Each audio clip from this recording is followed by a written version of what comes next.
Diletos amigos, continuando mais um Semcast na entrevista com o Dr. João Martinez. Então, Dr. João, o Dr. Pedro, na verdade, ele fabricava, ele assim, personalizava aparelhos. Também. Ou ele também já tinha essa... Olha que interessante, já tinha. Porque o Dr. Planas, assim, foi um gênio, né? E o estudo do Dr. Planas começou logo depois da Guerra Civil Espanhola e também quando ele foi morar em Portugal para fugir do general Franco, né? Da Guerra Civil Espanhola. E logo depois veio a Segunda Guerra Mundial. Então, muitos mutilados de guerra iam aos hospitais da Europa, principalmente Portugal, para fugir das garras de Hitler, né? Então, ele começou a fazer observações. Então, foi um estudo observacional de longo prazo do que é que acontecia com as pessoas que perdiam aqui, tinham que mastigar só desse lado, perdiam embaixo, aqui o dente de cima descia. Então, em função da observação, e era um cirurgião, era médico, não era dentista, ele começou a perceber, ué, que interessante. Então, o estudo, a RNO nasceu de um estudo observacional. Ele não pegou dois grupos, um controle, um experimental, não. Ele, como linha de frente, atendendo os feridos e assim por diante, os traumatismos, né, explosivos e assim por diante, ele identificou que algo acontecia. Então foi um estudo longitudinal de hoje para frente, porém observacional. E aí nasceu o que ele mesmo chamou de gênese da reabilitação neuroclusal. E aí, Anderson, olha que interessante, ele deixou muito claro que a fase ideal para atendimento, para correção dessas alterações é na criança pequena, de preferência com dentes de leite. Porque aí dá para trabalhar sem aparelho na maioria dos casos. A partir do momento que entram dentes permanentes, com dentes já muito tortos, a deformidade era maior, aí sim ele desenvolveu, então, aparelhos complementando a ideia da RNO. Só que olha que interessante, o aparelho era um aparelho que tinha umas pistas de deslize. Imagina aquelas placas de acrílico embaixo, por dentro da boca, embaixo e em cima, e elas se contactavam, essas duas placas, em cima de um platôzinho. Tinham dois platôs lisos como essa mesa, planos como essa mesa, de acrílico, que fazia com que o paciente conseguisse esfregar com muita liberdade. Então, quando ele esfregava com muita liberdade, olha que interessante. Então, o aparelho reproduzia a liberdade de movimento que a natureza deveria ter feito. Se ele tivesse tido uma alimentação dura, seca e fibrosa, ele teria desgastado seus dentes de leite, ficando sem as pontas e planos como essa mesa, e o único osso móvel da cabeça, que é esse, teria um movimento como se fossem duas placas de vidro. Se não mastigar, a criança não mastigar, os dentinhos de leite ficam pontiagudos. Então, quando ele tenta raspar, ele tropeça na ponta. Então, a criança só come verticalmente. É aquela situação que a mamãe diz no consultório, eu dou carne, ele mastiga um pouquinho, depois ele cospe, ele tira o caldinho e cospe, porque ele entra em fadiga. Imagino. Então, o aparelho de planas com essas pistas foi uma ideia de reproduzir com as pistas uma mastigação artificial, permitindo esse movimento lateral naquela criança já um pouquinho maior, que tinha um grau de atrofia, de subdesenvolvimento mais importante, mais severo. Então, veja que interessante, a sua pergunta é ótima, porque tem duas fases muito claras. O ideal, criança pequena com dentes de leite. Puxa, perdi esse intervalo, perdi esse momento. Tem problema, vamos para uma outra etapa, talvez um pouquinho mais trabalhosa. Mas o que é importante é, veja, esse esfregar é que é a funcionalidade da reabilitação neuroclusal. É o esfregar. E não só colocar um aparelho de acrílico com um parafuso. E a criança não faz movimento nenhum. É um conceito diferente. Sim. Né? Para a gente entender, sem querer ser muito técnico, vamos ver se eu consigo. Olha só. Quando a gente põe um aparelho de acrílico com aquele parafusinho, a gente põe o aparelho no palato, por exemplo, embaixo, né, na mandíbula, e dá a chavinha para a mãe. E diz assim, mãe, aperta para mim 2 vezes por semana, em cima e embaixo, 3 vezes por semana, X. Aperta. Então, quando ela aperta, aquele torno, aquele parafuso, pega as duas metades do aparelho e separa. Então, ele é um aparelho mecânico. O aparelho de Pedro Planas, da ortopedia funcional, ele também tem um parafusinho. Só que o parafusinho não é usado da mesma forma. O uso do parafuso ele vem como consequência. Vamos entender. Essas pistas de deslize, esse platôzinho que tem e que a criança, então, esfrega lateralmente, gera uma energia pelo movimento, uma energia cinética, movimento, que é transformado em energia mecânica, porque está apoiado, ancorado no osso da criança em cima e embaixo, e essa energia cinética transformada em energia mecânica faz a base óssea crescer expansivamente, centrifugamente. Nessa hora, o aparelho cai da boca, fica solto. Porque o osso cresceu. Porque o osso cresceu. Aí é que entra o parafusinho de Pedro Planas para eu virar a chavinha e colocá-lo justaposto de novo para ele ficar apoiadinho lá, esfrega, esfrega, esfrega, o osso cresce, mamãe vai lá na chavinha e põe justaposto de novo. Então, ao invés da mamãe, no clássico, no aparelho clássico, levar a chavinha aí, ó, 3 vezes por semana aperta. Nesse caso, não. Ela só vai apertar quando... Abre a boca aí, filho. E o aparelho cai da boca. Porque aí significa que a base óssea cresceu e o aparelho, então, ficou menor do que a boca. Aí ela ajusta o aparelho, ou seja, ela justapõe o aparelho, ela acomoda o aparelho. Então, o aparelho, o parafuso não faz pressão, força. Ele apenas serve para acomodar o aparelho no osso. Então, veja, o princípio é totalmente diferente. E, doutor João, igual o senhor falou, trabalho principalmente com algumas crianças que tem uma patologia. E existe um limite, por exemplo, pega uma criança que é extremamente prognata. Fala, não, esse realmente tem que ir para cirurgia. Não, esse... Então, tem algum limite assim que dá RNO? Veja, sempre tem, né? Porque senão a gente também seríamos deuses, sim, né? Mas assim, honestamente dizendo, se é uma criança, dificilmente vai para a cirurgia. Dificilmente. Veja, tem exceções, mas se é uma criança, por quê? Porque eu tenho uma plasticidade, o osso é muito molinho, muito plástico, e uma vez que eu estimulo, que nós direcionamos o crescimento, ele tem um potencial de resposta muito bom. Agora, quando eu passei da fase de crescimento, né? Então, nas meninas, depois da menarca, 2, 3, 4 anos, onde eu já tenho uma mulher ou um rapaz adolescente de 18, 19, 20, já começa a ficar mais complicado. Porque, embora eu tenha plasticidade óssea ainda, a limitação é maior, né? Porque a gente não pode esquecer que o arco dentário humano, né, a forma do arco dentário humano, ela vai aumentando sempre para posterior. Quando você é criança com dentes de leite, você tem apenas 20 dentes, não é? Depois você vai para 24, depois você vai para, que são as primeiras molares permanentes, depois você vai para 28, então está aumentando aqui atrás, depois para 32. Então todos os movimentos ósseos, esqueletais, quando o arco vai ficando mais comprido, o braço de alavanca para fazer rotações tem que ser maior. Aí eu precisaria de muita força. Esse é o fator limitante. Então, a gente não tem uma regra assim para isso, porque tem muitas variações individuais. Mas, normalmente, vai muito bem, né, esse tipo de trabalho. Não é que só serve para isso, mas esses casos cirúrgicos, até 12 anos vão muito bem, 12, 13, por aí. Depois disso já começa a ficar um pouco mais difícil. Mas eu entendo também, não é, que você não tem nada a perder, não é? Porque já tivemos experiência de indivíduos com 15, e que teoricamente estaria contraindicado, porque já tem até os molares mais atrás, o arco é muito comprido, e que você consegue ainda alguma resposta. Então, eu acho que sempre é válida a tentativa. Porque rapidamente você vê se vai funcionar ou não. Fui num congresso recentemente com o Alessandro e falava sobre cirurgia ortognática. E assim, me impressionou, né, o tamanho do avanço que eles fazem, tipo 3 milímetros. Na verdade, eu achei... Claro, posso estar com uma opinião completamente... Mas 3 milímetros é muito pouco, né? Para se quebrar um osso, para se ter esse avanço. Não sei se...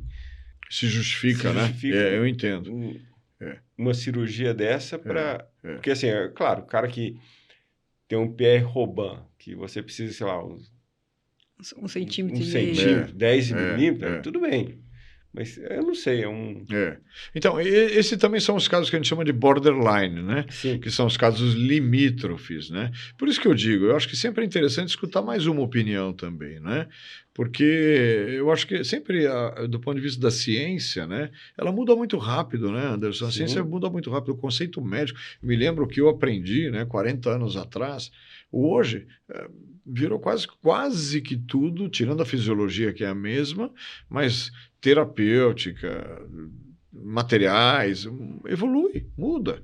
E o conhecimento médico hoje muda de proporção de volume, ele dobra de volume a cada 2 anos.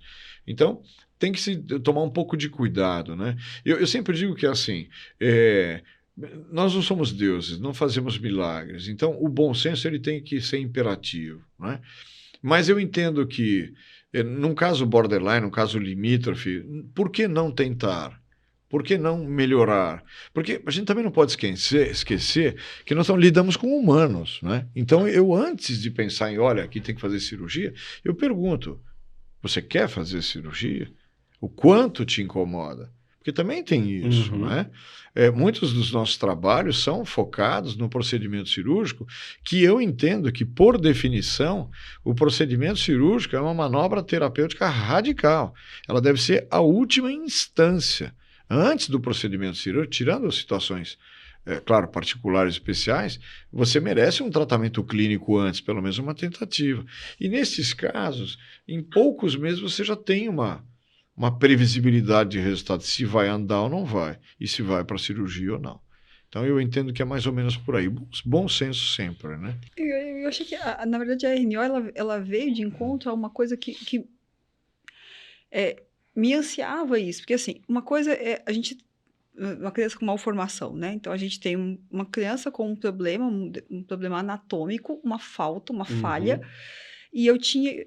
Né, pela literatura, eu tinha que esperar até 5, 6 anos. Então, assim, normalmente você olhava o neném e falava assim, mamãe, volta daqui a 6 anos. Eu nunca tive essa coragem de falar, volta, parece que a gente tá largando a pessoa no planeta. E aí, quando eu fui vendo que eu via no 1 ano, eu via no 2º, eu via no 3º e estava piorando, eu falei, gente, eu tenho que fazer qualquer coisa que pelo menos evita que piore. Perfeito. Então, acho que a RNO ela veio de encontro a isso. Né? Assim, enquanto eu estou esperando, por que não tentar alguma coisa que evitou a piora? E o que me surpreendeu foi não só além de evitar a piora, mas eu consegui ver melhora. Então, eu comecei a perceber que talvez o conceito que eu tinha de que esse osso era defeituoso, talvez a anatomia, a disposição desse osso fosse defeituosa, mas o osso, tecido, não era. Então, se eu trabalhasse ele responderia na velocidade aí X que a gente não sabe, né, doutor João?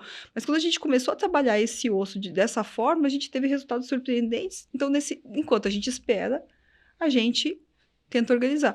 E o quanto que a função é reabilitadora, né? E esse olhar de você enxergar, e eu via isso, às vezes, até na ortopedia funcional, às vezes esse esperar, não, tá com deitinho de leite, né? A criança já estava com essa queixa de que estava mastigando e cuspindo, porque ela é preguiçosa.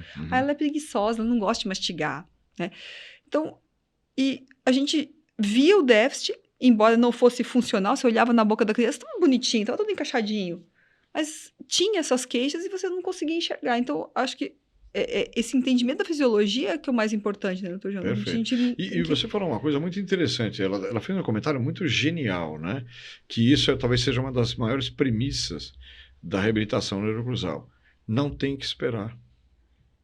E o que a gente aprendeu dentro desse universo da medicina bucal era mais ou menos assim, imagina, é um bebê, mal tem todos os dentes. O que você quer fazer aqui que não dá para pôr um aparelho, porque ele não tem todos os dentes de leite ainda? Vai pôr um aparelho como? Não é?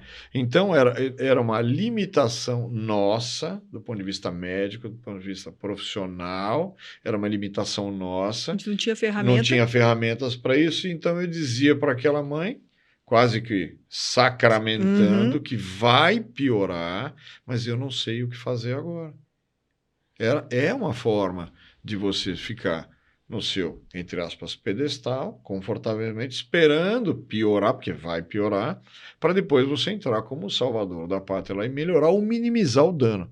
Porque nem sempre você consegue recuperar. Você minimiza o dano. E a reabilitação neurocruzal nasceu com essa premissa, não espera nada. Mesmo que eu tenha uma incompetência, e quando eu digo incompetência, não no sentido pejorativo, do desconhecimento, eu não sei fazer, mas eu tenho que procurar alguém que saiba, porque hoje tem como resolver no bebê. Como nós falamos até, as massagens, pistas diretas, resinas, onde você esculpe a mordida para gerar desenvolvimento ósseo. Então, hoje tem recursos que antes nós não tínhamos para isso. Então, a frase tem que esperar, não pode. Uma colocação muito interessante que você fez assim, a ortopedia funcional, essa que eu falei que nasceu na França, com Pierre Robin, da sequência Pierre Robin e tal, nos anos 50, 40 e assim por diante, ela sempre foi muito focada em cima dos aparelhos. E talvez hoje, né, e isso tudo legado de Dr. Planas, né, esse legado, hoje, com os avanços da biologia molecular, onde a gente voltou, e aí entra aquela, como eu brinco, né, a mudança de Deus me colocar na biologia molecular com a patologia, que você vai estudar a célula, a gente começou a entender que a sacada está no ultra, está no pequenininho, não está no grande. Então, a ideia é olhar aquele subdesenvolvimento, por que não respira pelo nariz, por que é atrófico, por que está cruzada, por que o queixo é para trás, e tentar entender por que não cresceu. Ao invés de olhar, esperar e pensar em qual aparelho eu devo colocar. Você percebe? É uma mudança no dogma. Não é mais o personagem principal o aparelho. O personagem principal agora puxa, deveria ter crescido. Por que não cresceu? Por que não atingiu a normalidade? Por que não conseguiu ter a sua forma perfeita? Esse é o ponto. Então, uma vez que eu tenho esse olhar, aí sim nós vamos buscar ferramentas, artifícios para devolver a funcionalidade do sistema para que ele possa crescer sozinho. E aqui cabe uma outra ressalva, Anderson, que é muito interessante. 1993. Nós estamos falando de 30 anos atrás. Né? Quase 30 anos, 29 anos atrás. Né? 29 anos atrás. 1993, um colega nosso, né, infelizmente falecido, Thomas Vanderlan, foi servir o Exército Brasileiro como dentista numa unidade de fronteira lá no norte do Brasil. E essa unidade do Exército Brasileiro atendia os índios Yanomamis. E qual foi a surpresa dele quando viu índios, 15 anos, 30 anos, com as bocas perfeitas, sem cáries e sem usar aparelho, porque não tem ortodontista no meio da selva, na tribo. E os indivíduos não escovavam os dentes. Então esse colega nosso, o Thomas, deixou um legado para a humanidade. Por quê? Porque ele escreveu a sua dissertação de mestrado feita na Faculdade de Odontologia de Piracicaba, que é da Unicamp, que é a nossa segunda melhor escola, dizendo, olha, é possível crescer essa boca sem a presença do dentista. A questão é que tipo de estímulo nós vamos fornecer para as nossas crianças desde pequena. Esse é o ponto. Que é o que eu falei aqui da natureza, que a natureza nos ajuda nisso. Então também foi um divisor de águas, porque a gente pôde entender, né, que o índio não precisa de aparelho. O índio vai precisar de aparelho quando ele comer a nossa dieta civilizada, o fast food, o sanduíche molinho, outras marcas de macarrões instantâneos, essas coisas. Aí ele vai precisar de aparelho. Mas enquanto ele come lá, né, a farinha cozida, torrada no pilão, que Seca. junto com a seca, que junto com a saliva, Anderson, vai virar uma pasta de arear a panela de alumínio. Então ele abrasiona os dentes de tal forma que os dentes permanentes vão ficar como essa mesa. E com isso ele vai ter aquela função de 2 placas de vidro. Estão me entendendo? E com isso a base óssea cresce e acomoda todas essas peças. Só que hoje, os nossos filhos, olha como é interessante, se doutora Alessandra comprar um filé mignon e vier um pouquinho mais fibroso, a turma em casa, é ou não é? Então, mas na verdade mudou. Vai dar uma reclamada, né? Não, mas isso foi uma coisa que foi muito interessante, né? Eu tenho um filho que passou por isso, né? Porque lá em casa era obrigatório ter carne moída, porque a criança não comia outra coisa. Comia. É isso. E aí é a empregada ficava com dó, falava assim, ai, tadinho, ele não come. Então ela fazia a comida normal e mais uma carne moída separada para ele. é. Depois que ele passou pelo tratamento da RNO, não fui eu que pedi para ele comer o resto. até pedra. O bicho come pedra. É isso, é interessante Ele isso, né? mudou a É dieta função, dele, Ele mudou. porque ele não Tem cansa prazer, mais. tem prazer, ele não tem fadiga. Então, esse é o ponto. E olha que interessante como é cultural. Se nós aqui dentro saímos daqui, por exemplo, e fomos a um restaurante, né? Escolher uma churrascaria de carne. Eu escolho, né? E levo vocês que são meus queridos. Então vamos jantar. Na primeira mordida que eu der na carne, se estiver um pouquinho fibrosa, eu vou chamar o médico e falei, pô, justo hoje que eu trouxe meus amigos, doutor Anderson, doutora Alessandra, e eu disse que essa carne é uma carne argentina, uruguaia, que desmancha na boca, e justo hoje está fibrosa. Mas o médico deveria me dizer, doutor, mas o senhor é o primeiro a falar que a carne tem que ser dura, igual um pau, e está pedindo para eles uma que desmancha na boca. Percebe? É paradoxal. Hoje o que é bom é mole, é macio. Ninguém mais quer Sim. mastigar coisa dura. Então essa submastigação gera sequelas, gera defeitos. E então hoje nós não conseguimos mais crescer nas nossas bocas, não é verdade? Desenvolver as nossas bocas sem o uso do aparelho. Por isso que tanta criança hoje é obrigada Tanta criança a com usar aparelho. Perfeito, esse é o ponto. Bom, Alessandro diz que o senhor fala às vezes que vocês são a aldeia dos gauleses, É isso né? mesmo. E no sentido assim de ter esse pensamento diferente. E como é que é o relacionamento com os pares, doutor João? Então, é muito interessante isso, né? Assim, os colegas de profissão, num primeiro momento, até que eles conhecem, Sim. eles não entendem muito o que é e acham meio diferente, meio exótico, né? Porque uma boa parte dos nossos pacientes, talvez até hoje a gente está se esforçando para isso, a maioria, a gente consegue melhorar muito as bocas sem o uso do aparelho. E alguns não tem jeito, você precisa do aparelho, mas é interessante, olha, o aparelho tem que ter data de entrada e data de saída, ou seja, ele tem que ser um personagem para entrar e sair muito rápido. Não pode ficar eternamente na boca por muitos anos, não é essa a nossa ideia, porque eu preciso que a funcionalidade do sistema retroalimente esse sistema. Então, no primeiro momento, os camaradas olham e dizem assim, puxa, mas é diferente. Depois, com o tempo, olha que interessante, a gente começa a atender na escola, por exemplo, na faculdade, os filhos dos funcionários. Uhum. Um funcionário tem uma dor na articulação, tem não sei o quê, então eles começam devagarinho trazendo. Aí vem o filho do funcionário, depois vem o funcionário, depois vem o professor, depois vem outro professor, depois vem o diretor, entende? Quer dizer, então porque assim, é um benefício que todo mundo quer, porque nós todos queremos saúde, nós não queremos doença, não é? E os tratamentos são caros, né? Pensar em aparelho que custa é caro. Então é uma abordagem que tem um sentido muito bom, principalmente, Anderson, na saúde pública por isso. Porque ela tem um potencial muito bom, entende? O meu sonho em vida, e se Deus quiser nós vamos conseguir ainda, é devagarinho colocando isso nas prefeituras, nos pequenos municípios, nas escolas da rede pública. Por quê? Bom, bonito e barato. E aí vai sobrar uma minoria de pacientes que vão ter deformidades ósseas, dentárias, tal, que esses vão para as universidades, mas não como é hoje. Hoje, para conseguir uma vaga para pôr um aparelho no adolescente, você leva um tempão, porque é muita gente procurando um serviço que não consegue dar conta. Então, seria interessante essa abordagem na saúde pública. Mas a pergunta é interessante, porque no primeiro momento tem uma certa, puxa, mas que coisa meio maluca, diferente. Depois eles vão se aproximando, né? Mas a dúvida é justamente essa. O doente, né? Ele não conhece. Eu não conhecia. Aham. E o outro não encaminha, como é que o doente chega? Perfeito. Mas olha que interessante. O doente, ele tem uma vantagem, né, nesse ponto. É uma vantagem, assim, claro que é em função da patologia, mas é uma vantagem. Ele tem uma via crucis. Porque assim, eu tenho muita dor, eu tenho muita dor, eu tenho muita dor. Então ele vai aonde primeiro? Ele vai vamos pensar, no otorrino, porque parece que é dor de ouvido. Então, o otorrino diz, não, mas seu ouvido não tem nada, tá limpo. Não, mas eu continuo com muita dor de cabeça, me dói aqui. Ele vai no neuro, né? Para ver se, porque ele quer saber. Aí o neuro faz um monte de exame e diz, olha, da minha parte também não é. Aí ele vai no buco, porque o neuro ou o otorrino indica para o buco. Aí quando chega no buco, aí é que é não é um problema, entenda? É a abordagem que precisa mudar. Quando ele chega no buco, o buco é cirurgião. Então já passou por 2 profissionais médicos anteriores dizendo, meu não é, meu não é. Aí o buco olha e diz, olha, tá com dor? Vamos lá, vamos fazer alguma coisa. Ele vai lá, abre, ou injeta, ou ele faz algum procedimento invasivo manipulativo para tentar resolver.